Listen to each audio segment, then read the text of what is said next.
রাধে রাধে বন্ধুরা, আজকে একটা নতুন ভিডিও নিয়ে চলে আসলাম। এই ভিডিওটা অনেকটাই পুরনো, বলতে 2 বছর আগেকার পুরনো। এই ছোট্ট বাচ্চাটাকে দেখছো বলে, এটা হচ্ছে আমার মেয়ে। তো তখন ওর 8 দিন বয়স প্রায় 8 দিন। আমাকে যখন বাড়ি নিয়ে আসলো তার 2 দিন পরেই মাসিরা এসেছিল মেয়েকে নাচাতেও। এ দেখো নাচাচ্ছে। তখনকার ভিডিও আমি একটুখানি করেছিলাম ভিডিওটা ভেতর থেকে, তো সম্পূর্ণটা নিয়েছিলাম না, একটুখানি নিয়েছিলাম। তো আজকে আমার ছবিগুলো দেখতে দেখতে এই ভিডিওটা দেখতে পেলাম, তো ভাবলাম তোমাদের সাথে চলো এটা শেয়ার করি। তখন তো আর ভিডিও করতাম না।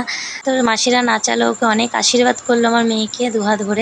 ধনের মাঝে মেয়ে করেছে আলো মায়ে সোনা গোরা আমার ধনের বংশে বালুক আমার যুগে যুগে বালুক আমার হরিকানা ও মা আমরা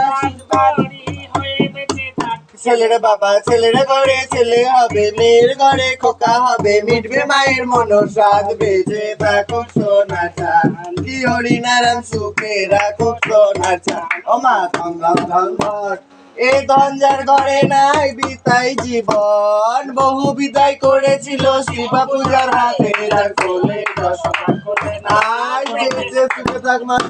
ভগবান। তো এতক্ষণ দেখলে মাসিরা নাচলো কি গান করলো সেটাও শোনালাম তোমাদেরকে। এইটুকু ভিডিও আমি করেছি, এর চেয়ে বেশি করিনি। তো ছোটবেলার স্মৃতি হিসেবে এটা আমি খুব যত্ন করে রেখে দেবো। তো এইটুকু তোমাদের সাথে শেয়ার করলাম। দেখো কেমন লাগলো বলো। আমার মেয়েও একদিন বড় হবে, বড় হয়ে দেখবে ভিডিওতে যে আমি তখন কতটুকু ছিলাম। সত্যি আমি তাই ভাবি কতটুকু ছিল তখন, একটুখানি, আর যে কত বড় হয়ে গেছে দেখে মনেই হয় না। তাহলে প্রত্যেকটা মায়ের কাছেই তার সন্তান সারা জীবন ছোটই থাকে, তেমন আমার কাছেও। আর রইল ভিডিওর কথা, ভিডিও যদি আগে থেকে করতাম আরো অনেক অনেক ভিডিও তোমাদের সাথে পোস্ট করতাম, শেয়ার করতাম। তো আগে তো করতাম না, এখন যেগুলো করছি সেগুলোই তোমাদের সাথে শেয়ার করছি। আর আগের কিছু কিছু জিনিস যেগুলো আছে সেগুলো দিলাম। ভালো লাগলে লাইক করো।